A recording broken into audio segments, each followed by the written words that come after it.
할렐루야. 예수 그리스도 이름으로 하나님 말씀 증거하겠습니다.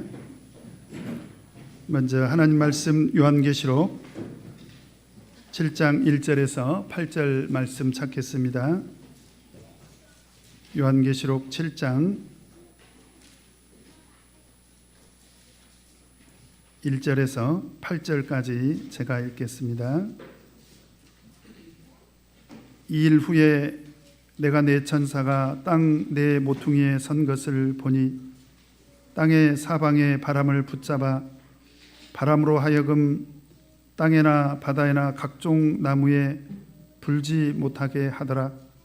또 봄에 다른 천사가 살아계신 하나님의 인을 가지고 해돋는 데로부터 올라와서 땅과 바다를 해롭게 할 권세를 얻은 내 천사를 향하여 큰 소리로 외쳐 가로되 우리가 우리 하나님의 종들의 이마에 인치기까지 땅이나 바다나 나무나 해하지 말라 하더라.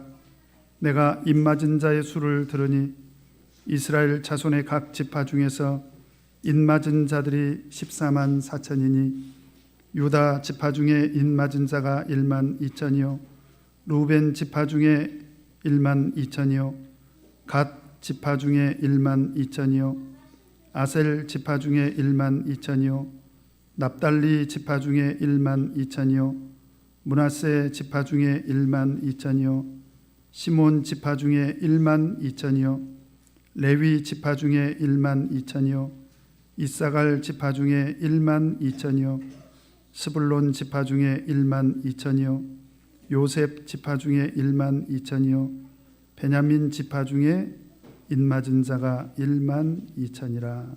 아멘. 오늘 이 시간에는 하나님의 입맞은 자들이라는 말씀의 제목으로 같이 은혜를 나누도록 하겠습니다. 우리 지난 시간에 여섯째 인의 역사를 공부를 했습니다.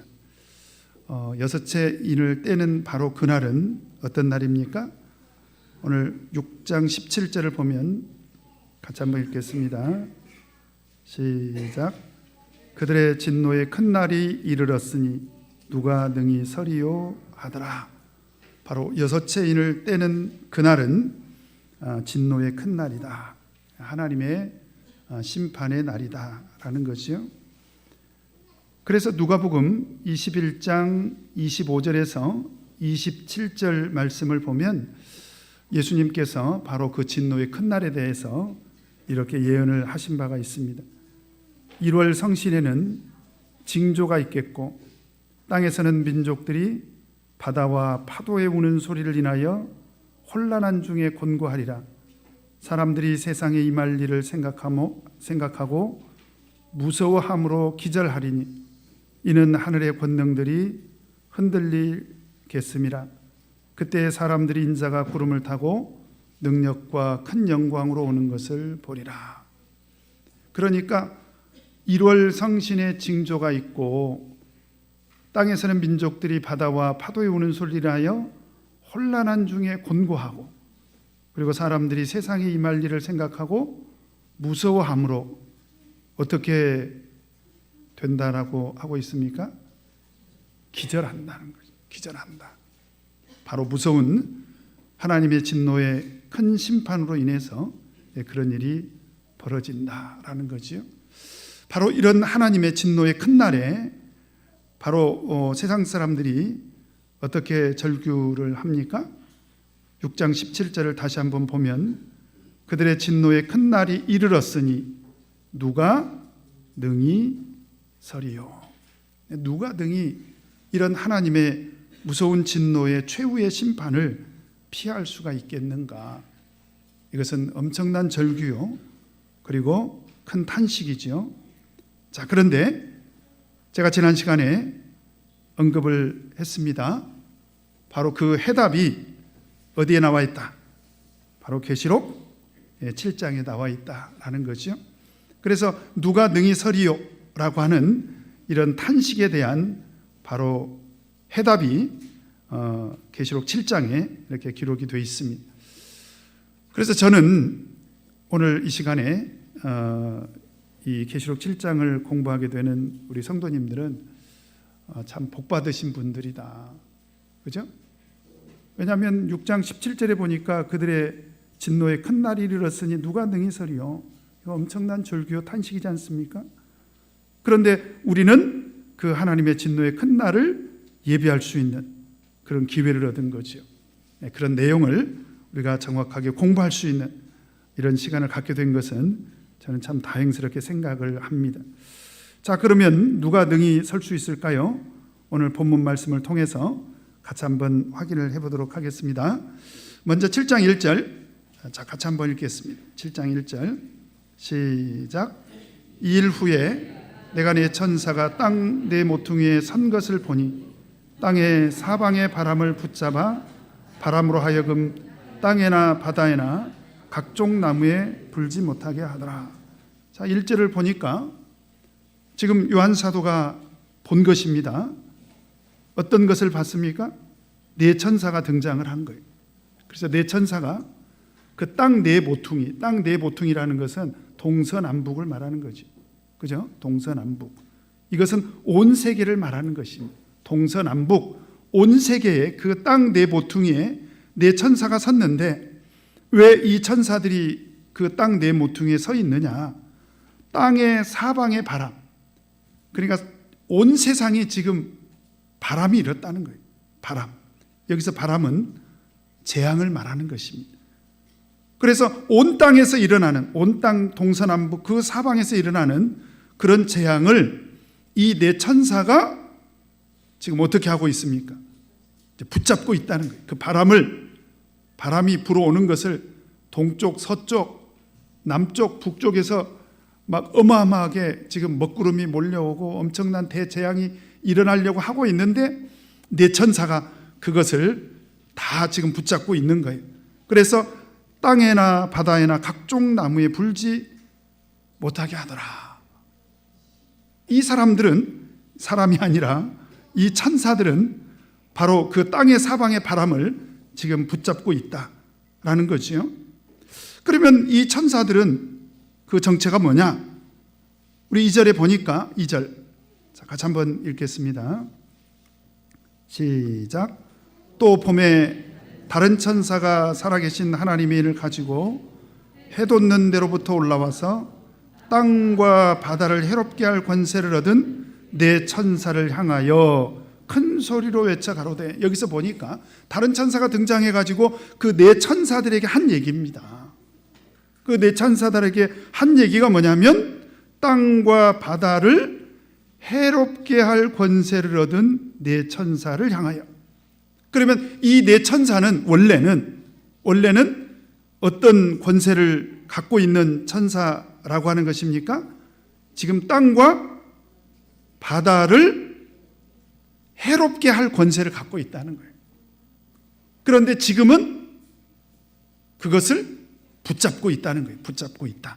땅과 바다를 해롭게 할 그런 권세를 갖고 있는데 그걸 붙잡고 있다. 그 이유가 뭐냐? 자, 그 이유가 3절에 나와 있습니다. 같이 한번 읽겠습니다. 시작. 가로되 우리가 우리 하나님의 종들의 이마에 인치기까지 땅이나 바다나 나무나 해하지 말라 하더라. 내용이 어느 정도 파악이 됐습니까? 이제 요한 사도가 제일 먼저 본 게 네 천사가 등장을 했어요. 그리고 지금 네 천사가 그 땅 사방에서 몰려오는 그런 바람, 이것은 인류에게 닥칠 대재앙을 말하는 것입니다. 그래서 동서남북에서 밀려오는 그 대재앙을 지금 이 네 천사들이 붙잡고 있는데, 그 붙잡고 있는 것을 다른 천사가 등장해서 하는 말이 언제까지는 해하지 말라는 것입니까? 우리가 우리 하나님의 종들의 이마에 무엇을 하기까지는, 인치기까지는 어떻게 하라는 것입니까? 붙잡고 있으라는 거예요. 이 천사들이 사실은 땅이나 바다나 나무를 해할 권세가 있습니다. 근데 지금은 이제 붙잡고 있는 거예요. 이렇게 딱 붙잡고 있는 거예요. 언제까지? 하나님의 종들의 이마에 인치기까지는 붙잡고 있으라는 것입니다. 자, 이해가 됐습니까? 이 내용이 이해가 돼야 됩니다. 그리고 나서 4절에 보니까, 자, 4절 같이 한번 읽겠습니다. 시작. 내가 입맞은 자의 수를 들으니 이스라엘 자손의 각 지파 중에서 입맞은 자들이 14만 4천이다. 그래서 내가 입맞은 자의 수를 들었다는 게 그 숫자를 들었다는 거죠. 그런데 그 숫자가 바로 이스라엘 자손의 각 지파 중에서 입맞은 자들이 몇 명이더라? 14만 4천이더라. 우리 그 찬송가 중에, 옛날 부르던 찬송가 중에 14만 4천인 뭐 그런 노래 있었잖아요.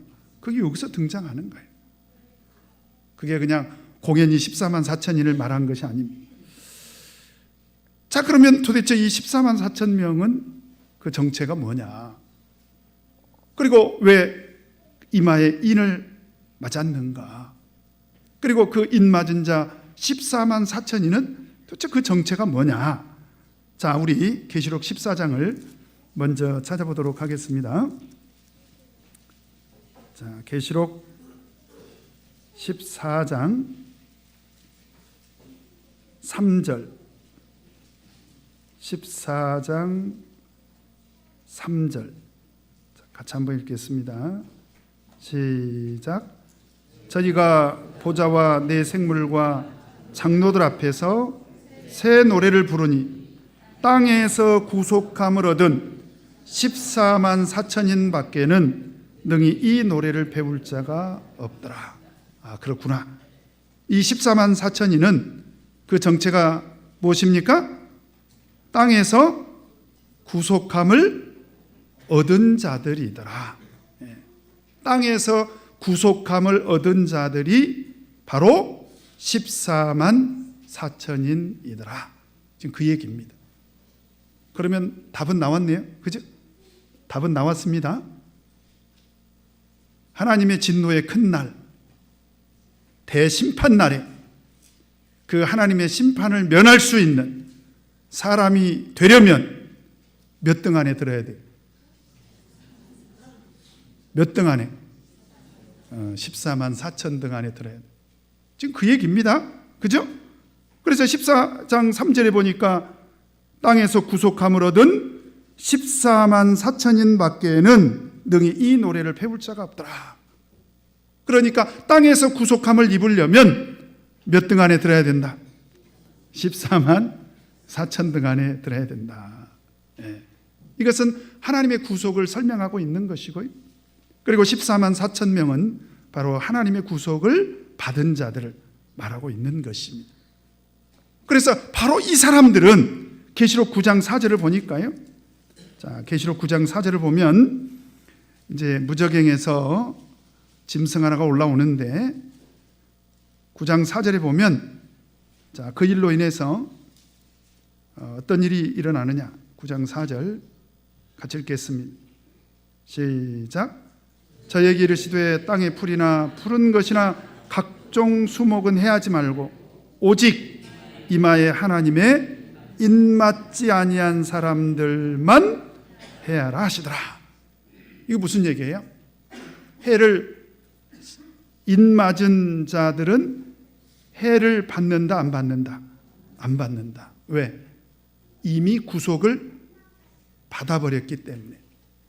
자, 그러니까 하나님의 구속과 인맞은 자와 14만 4천인은 서로 동일한 사람들입니다. 그죠? 자, 따라서 해보십시다. 인맞은 자, 구속함을 받은 자, 14만 4천인, 다 동일한 자들을 말하는 거예요. 그래서 이 사람들은 구속함을 받았기 때문에 바로 해를 면할 수가 있다 라고 하는 거죠. 자, 그러면 여기서 핵심이 뭐예요? 자, 오늘 설교 제목이 뭡니까? 구속을 받으려면, 해를 받지 않으려면, 14만 4천 등 안에 들어가려면 어떻게 해야 돼요? 인을 맞아야 돼요. 인을 맞아야 돼요. 그러면 도대체 이 인 맞는다는 것이 뭐냐? 도대체 인이라는 게 뭘까? 원어로 보면 이게 스포라기스 그렇습니다. 따라서 해보십시오. 스포라기스. 이거 뭐 원어는 어려운데 사실은 뜻은 사실은 쉬워요. 이게 뭐냐면 도장입니다. 도장. 인이라고 하는 게 우리 인주 뭐 그렇게 이야기하지 않습니까? 그때 그 인이 사실은 도장입니다. 도장. 도장은 왜 찍죠? 지금 하나님께서 도장을 찍겠다는 것입니다. 도장은 왜 찍어요? 여러분, 도장은 왜 찍습니까? 도장의 가장 중요한 게 뭐예요? 여러분들이 어딘가에 도장을 딱 찍으면 그 도장을 찍는 이유가 뭐예요? 에? 이거 내가 책임지겠다. 지금 그 얘기지 않습니까? 그렇죠? 그러니까 하나님께서 도장을 찍었다. 이거 내가 책임지겠다는 거예요. 이 사람들은 내가 책임지겠다. 어떻게 책임질 것인가? 베드로전서 2장 9절을 보면 오직 너희는 택하신 족속이요 왕같은 제사장들이요 거룩한 나라요 그의 소유된 백성이니 이는 너희를 어두운 데서 불러내어 그의 기이한 빛에 들어가게 하신 자의 아름다운 덕을 선전하게 하려 하심이라. 이건 베드로 사도가요 하나님의 구속에 대해서 하나님의 그 구속을 받은 자들을 지금 설명하고 있는 거예요. 그런데 여기서 베드로 사도가 어떻게 설명을 하고 있냐면 그의 소유된 백성이다. 소유. 하나님께서 소유로 삼아주셨다는 거예요. 그러니까 하나님께서 도장을 찍어주셨다는 것은 내가 책임지고 내 백성으로 삼겠다. 이것은 내 것이라는 거예요. 바로 그것이 하나님의 구속의 의미를 설명한 것입니다. 자, 그러면 하나님께서 도장을 찍어서 우리를 책임져 주시고 우리를 하나님 백성으로 삼아 주시고 하나님의 소유로 이렇게 삼아 주신다고 했는데, 그렇다면 그 인의 실체가 뭘까? 우리 몇 구절만 한번 찾아보도록 하겠습니다. 먼저 고린도후서, 자, 고린도후서 1장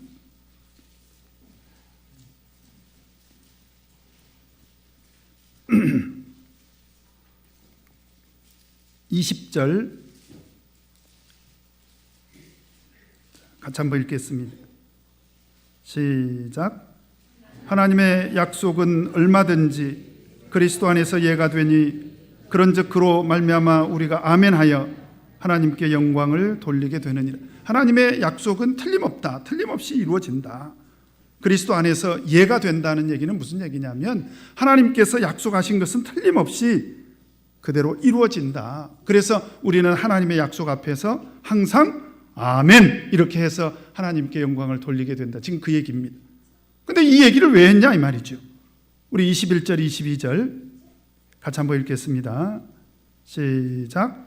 우리를 너희와 함께 그리스도 안에서 견고케 하시고 우리에게 기름을 부으신 이는 하나님이시니 저가 또한 우리에게 인치시고 보증으로 성령을 우리 마음에 주셨느니라. 이 얘기를 왜 했습니까? 바로 성령을 기름을 붓듯이 주시겠다. 지금 그 약속을 이야기하고 있는 거죠. 그 다음에 우리 에베소서 1장 한번 보도록 하겠습니다. 에베소서 1장 13절 14절 같이 한번 읽겠습니다. 시작. 그 안에서 너희도 진리의 말씀 곧 너희의 구원의 복음을 듣고 그 안에서 또한 믿어 약속의 성령으로 인치심을 받았으니 이는 우리의 기업의 보증이 되사 그 얻으신 것을 구속하시고 그의 영광을 찬미하게 하려 하심이라. 여기서 보니까 하나님의 구속을 이야기하고 있는 거예요. 우리가 하나님의 구속의 은혜를 받은 것이 어떻게 받은 것인가? 우리는 진리의 말씀 곧 구원의 복음을 들었지 않습니까? 듣고 그 다음에 그 안에서 믿어가지고 그리고 약속의 성령으로 인치심을 받았잖냐. 바로 이것이 우리의 기업의 보증이 되고 보증 그리고 그 얻으신 것을 구속하시고 그의 영광을 찬미하게 하려 하심이라.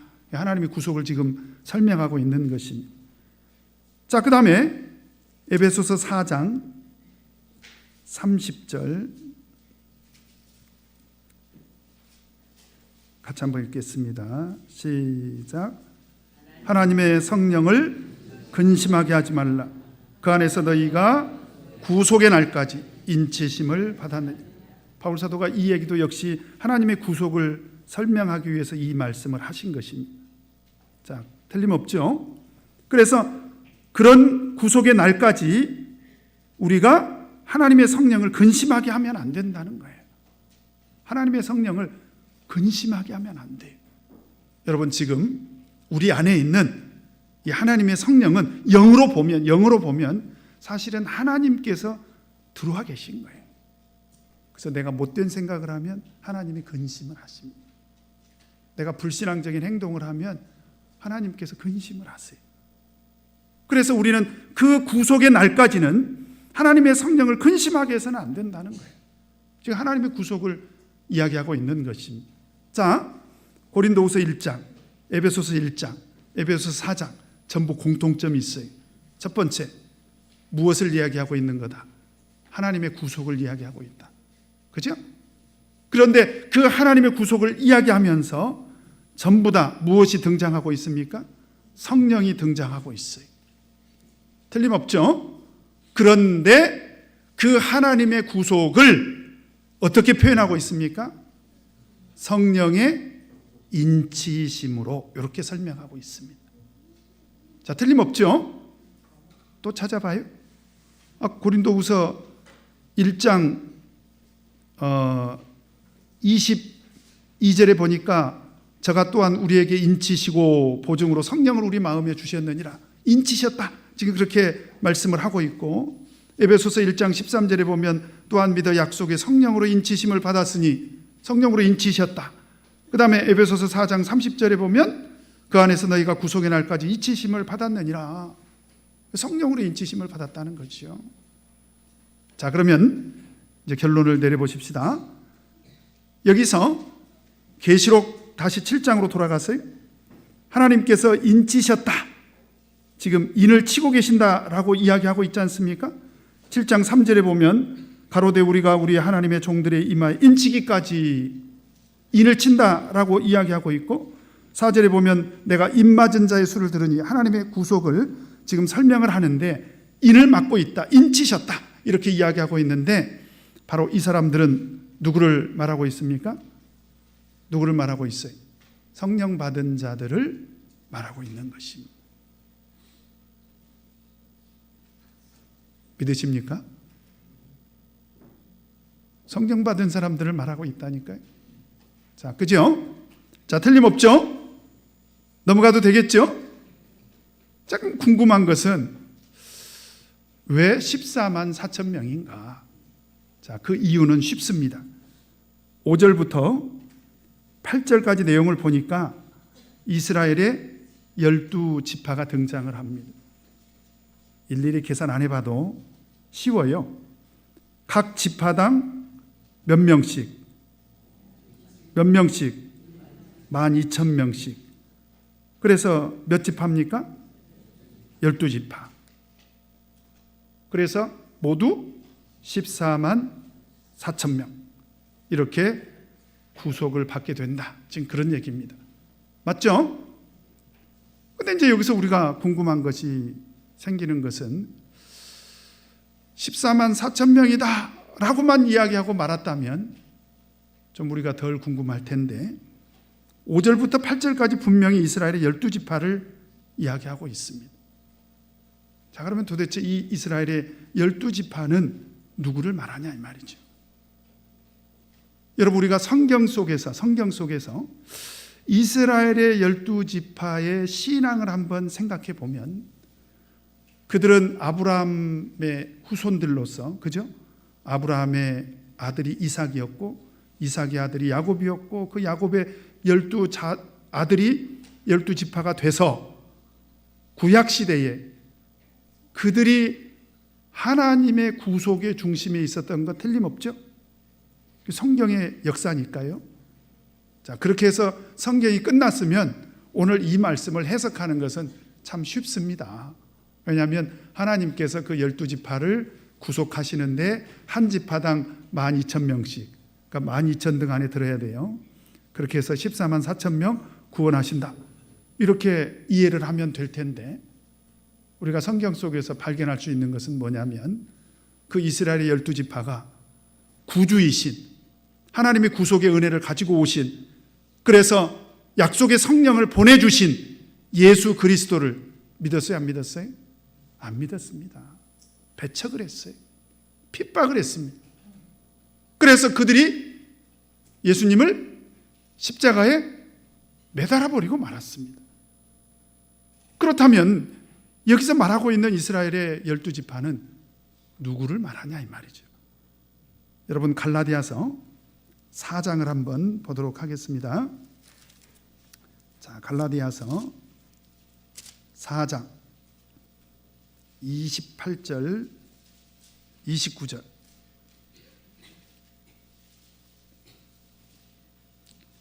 갈라디아서 4장 28절 29절.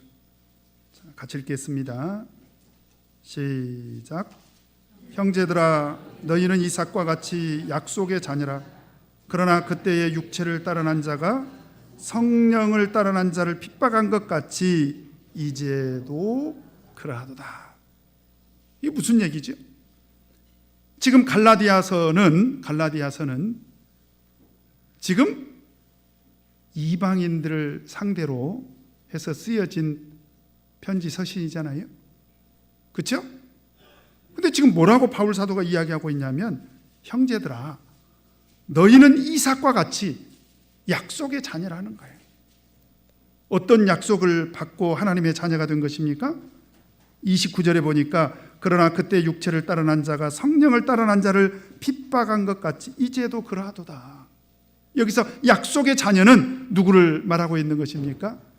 성령으로 난 자를 말하고 있습니다. 그러면 계시록에서 이야기하고 있는 이스라엘의 12지파는 사실은 혈통적으로 이스라엘의 12지파를 말하고 있는 것이 아니라 바로 성령을 따라서 난 자들을 말하고 있다. 그래서 14만 4천 명은 바로 물과 성령으로 거듭난 성령을 따라 난 자들을 지금 말하고 있다라고 하는 것을 알 수가 있습니다. 그래서 이스라엘의 12지파, 한 지파당 12,000명씩 이렇게 해서 14만 4천 명이 이제 구원을 받게 된다라고 하는 거죠. 자, 그러면 왜 14만 4천 명인가? 제가 아까 설명드렸죠? 한 지파당 12,000명이다 라고 이렇게 말씀을 드렸습니다. 자, 그런데 진짜 14만 4천 명만 구원을 받을까요? 어디 거기에 찬성하시는 분 손 한번 들어보시죠. 예. 그래서 하나님의 완전수를 의미합니다. 그래서 계시록에서 나오는 숫자들은 거의 대부분이 상징적으로 영적인 의미를 담고 있는데요, 여기서 14만 4천 명은 바로 하나님의 완전수를 말하는 거예요. 그래서 로마서 11장 25절에 보면 형제들아, 너희가 스스로 지혜 있다 함을 면기 위하여 이 비밀을 너희가 모르기를 내가 원치 아니하노니 이 비밀은 이방인의 충만한 수가 들어오기까지 이스라엘의 더러는 완악하게 된 것이라. 하나님의 구속함을 입을 사람들에 대해서 바울 사도가 지금 예언을 하고 있는데요, 여기서 뭐라고 얘기하고 있냐면 충만한 수라고 말을 하고 있습니다. 바로 그 충만한 수가 오늘 14만 4천 명과 동일한 수를 말하고 있는 거예요. 그러면 하나님께서 이 14만 4천 명을 인치시기 위해서 언제부터 인을 치실까? 바로 6장 2절에 흰 말이 등장할 때부터 언제까지? 6장 11절에 보면, 자, 같이 한번 읽겠습니다. 6장 11절. 자, 같이 한번 읽겠습니다. 시작. 각각 저희에게 흰 두루마기를 주시며 가라사대 아직 잠시 동안 쉬되 저희 동무 종들과 형제들도 자기처럼 죽임을 받아 언제까지? 그 수가 차기까지 하라 하시더라. 자, 6장과 7장은 서로 관계가 있습니다. 왜냐하면 6장 19절에 이 진노의 큰 날에 누가 능히 서리요? 여기에 대한 해답이 뭐냐면 하나님의 인치 시기까지는 이 대재앙이 일어나지 않는다는 거예요. 그러면 그 대재앙은 언제부터 시작이 된다고 그랬죠? 여섯째 인을 뗄 때부터. 자, 맞죠? 여섯째 인을 떼기까지는 네 천사가 사방에서 불어오는 바람을 붙들고 있어요. 그리고 해돋는 데로부터 올라온 그 천사로 인해서 하나님의 인을 가지고 구속함을 입을 백성들에게 인을 치기 시작합니다. 언제부터? 흰말이 등장할 때부터. 언제까지? 다섯째 인을 뗄 때까지. 그래서 그 수가 다 채워지면 여섯째 인이 떼어집니다. 그리고 대재앙이 일어나고 인류는 종말을 고하게 된다 라고 하는 것입니다. 그래서 계시록 7장 9절에 보니까요, 같이 한번 읽겠습니다. 시작. 이 일 후에 내가 보니 각 나라와 족속과 백성과 방언에서 아무라도 능히 셀 수 없는 큰 무리가 무엇을 입고 흰옷을 입고 손에 종려가지를 들고 보좌 앞과 어린 양 앞에 서서 어떤 노래를 부릅니까? 10절, 11절, 12절까지 시작. 큰 소리로 외쳐가로되 구원하심이 보좌에 앉으신 우리 하나님과 어린 양에게 있도다 하니 모든 천사가 보좌와 장로들과 네 생물의 주위에 섰다가 보좌 앞에 엎드려 얼굴을 대고 하나님께 경배하여 가로되 아멘. 찬송과 영광과 지혜와 감사와 존귀와 능력과 힘이 우리 하나님께 세세토록 있을지로다. 아멘 하더라. 아까 우리가 계시록 14장 3절에서 제가 뭐라고 말씀드렸냐면 새 노래를 부르는데 이 새 노래는 하나님의 구속함을 입은 인맞은 자들 14만 4천인만 부르더라는 거예요. 그러면 지금 계시록 7장 10절에서 12절은 바로 구속함을 입은 각 나라와 족속과 백성과 방언에서 아무라도 능히 셀 수 없는 큰 무리가 흰옷을 입고 손에 종려가지를 들고 구속의 노래를 부르고 있는 거예요. 바로 이들이 누구냐?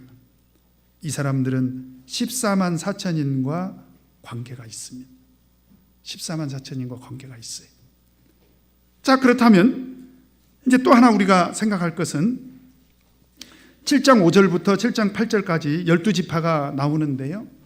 성경을 어느 정도 공부하신 분들은 좀 고개를 갸우뚱할 수가 있습니다. 왜냐하면 이스라엘의 12지파가 조금 차이가 있어요. 자, 원래 창세기 35장에 등장하는 야곱의 12아들, 12지파는 아시는 분 다.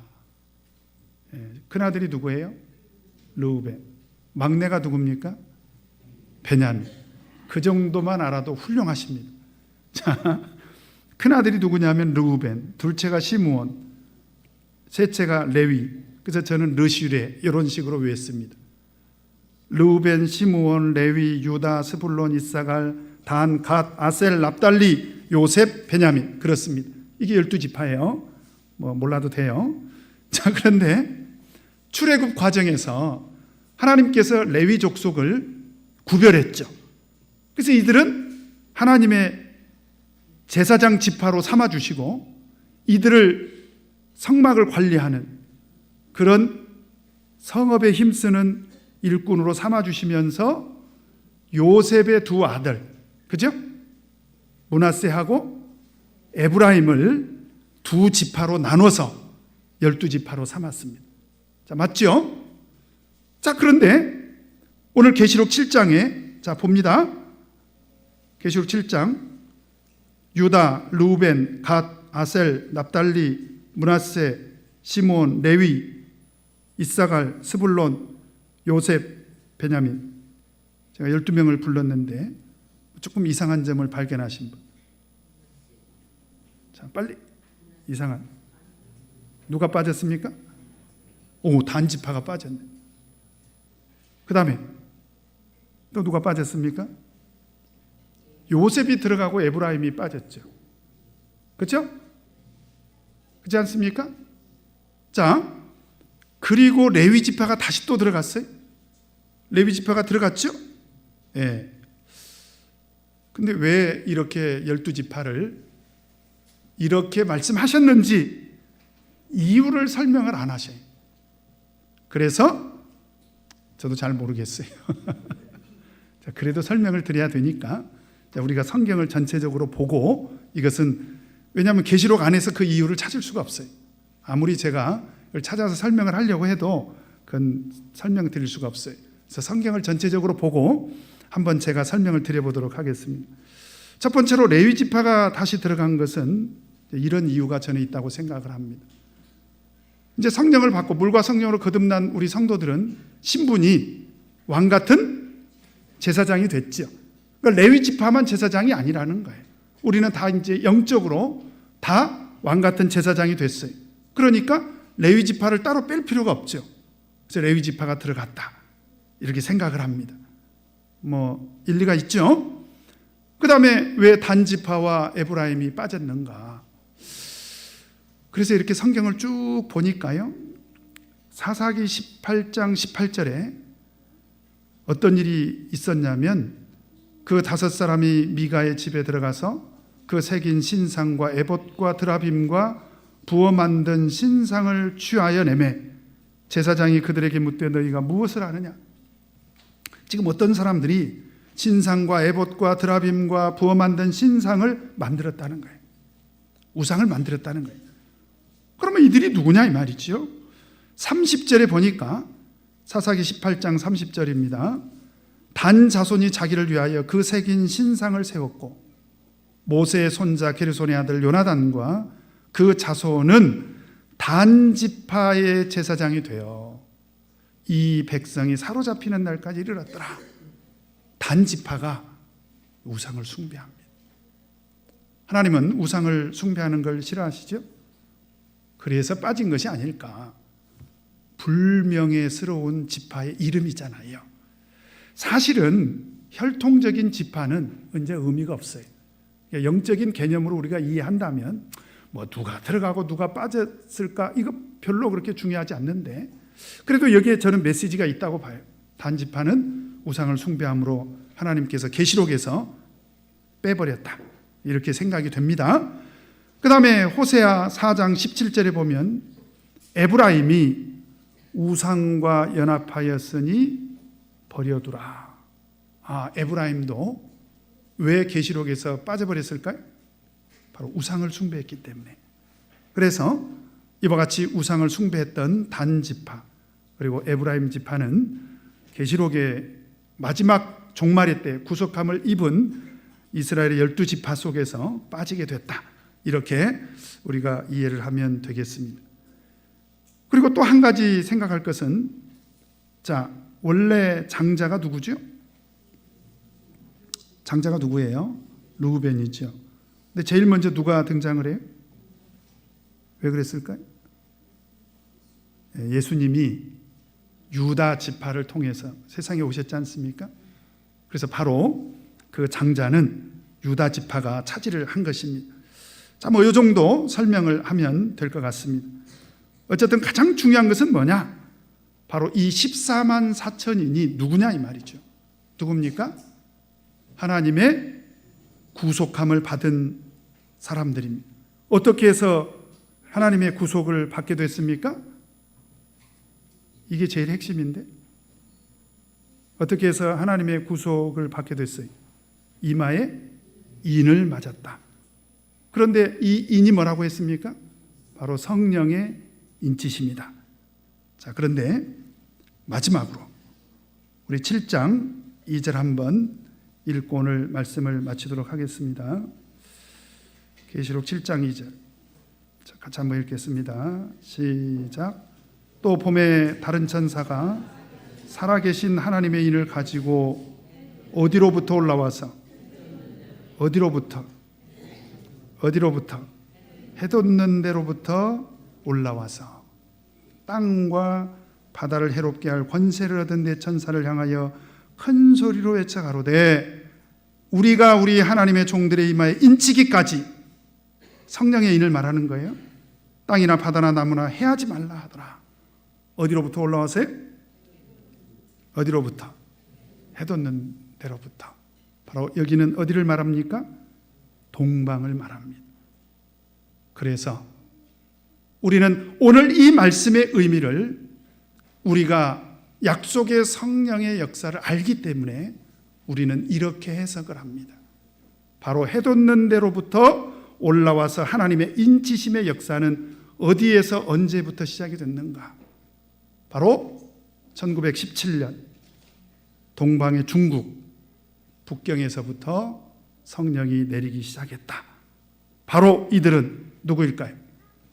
참예수교회에서 성령 받은 사람들을 말하는 것입니다. 믿으십니까? 네, 그걸 믿으셔야 돼요.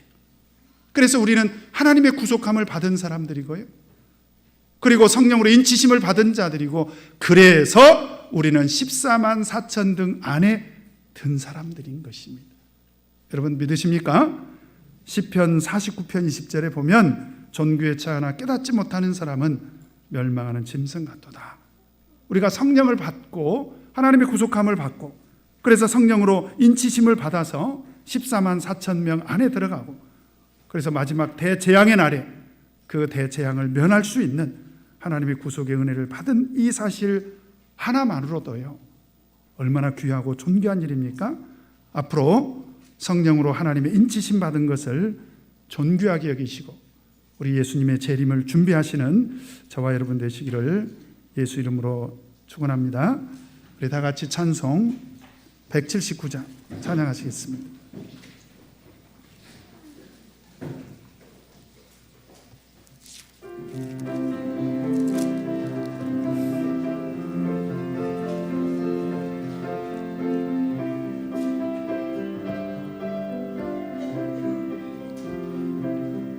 이 기쁜 소식을 온 세상 전하세.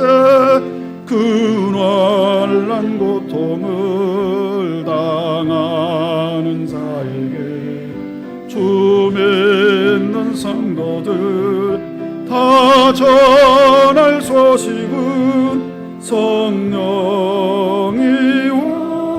오셨네. 성령이 오셨네. 성령이 오셨네. 내 주에 보내신 성령이 오셨네. 이 기쁜 소식을 온 세상 전하세. 성령이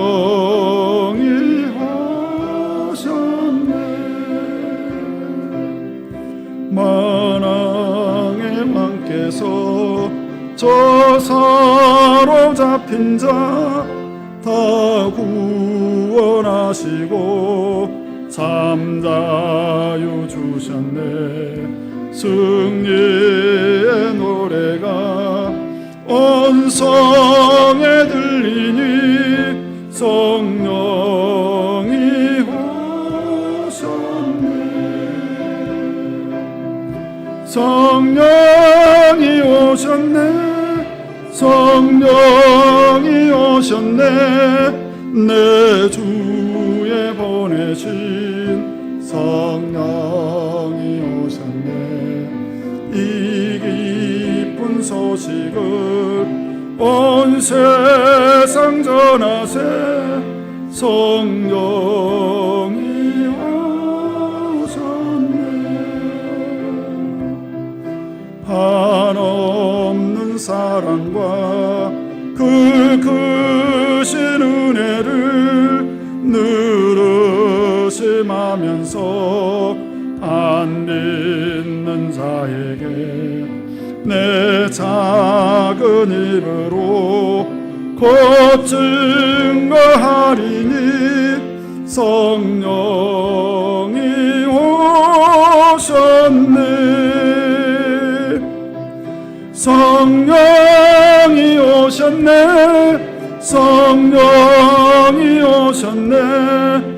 내 주에 보내신 성령이 오셨네. 이 기쁜 소식을 온 세상 전하세 성령이 오셨네.